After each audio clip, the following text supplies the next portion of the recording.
Hello guys, అందరికీ నమస్తే. ఒక మహాతల్లి మనకి ఇలా కామెంట్ పెట్టింది. నీకేం పని పాట ఉంది, ఇంట్లో ఖాళీగా ఉండి తిన్నదరక్క వీడియో చేస్తున్నావు అని చెప్పేసి. మరి ఖాళీగానే ఉంటున్నా. నా ఇంట్లో పొద్దున్నే లేచినప్పటి నుంచి రాత్రి పడుకునేదాకా నా ఇంట్లో పనులన్నీ ఆమెనే చేస్తుంది. బట్టలు ఉతుకుతుంది, గిన్నెలు శుభ్రం చేస్తుంది, పిల్లలకి ఎవ్రీడే మార్నింగ్ పాలు వేడి చేసి తాపిస్తుంది.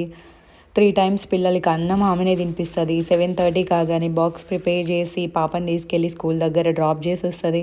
ఎవ్రీడే ఇంట్లో మాఫ్ పెట్టి ఇంట్లో దీపం కూడా ఆమెనే పెడుతుంది. నా హస్బెండ్కి బాక్స్ ప్రిపేర్ చేసి డ్యూటీకి కూడా మహాతల్లే పంపిస్తుంది. నా హస్బెండ్కి కావాల్సిన ముద్దు ముచ్చట్లు కూడా ఆమెనే తీరుస్తుంది. మరి నా ఇంటికంతా ఆమె చేస్తున్నప్పుడు నేను ఖాళీగా ఉండి వీడియో చేసుకోకుండా ఇంకేం చేస్తా చెప్పండి. సిగ్గుండాలి. నోటికి ఎంత వస్తే అంత, చేతికి ఎంత వస్తే అంత కామెంట్ పెట్టేయడానికి.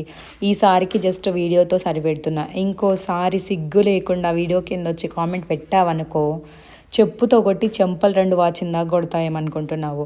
ఒక హౌస్ వైఫ్ ఏం చేయగలదో తనకి తెలుసు, తను ఏం చేయాలనుకుంటుందో కూడా తనకి తెలుసు.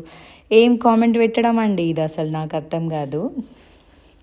ఖాళీ అనే విషయానికి వస్తే ఎప్పుడెప్పుడు వీడియో పెడతానా, ఎప్పుడెప్పుడు ఏ కామెంట్ పెట్టి హర్ట్ చేయాలని చూసి నా వీడియో కోసం వెయిట్ చేసి మీరు ఖాళీగా ఉన్నారు. నేను ఖాళీగా లేను. I'm so busy with my works and my kids. ఓకేనా?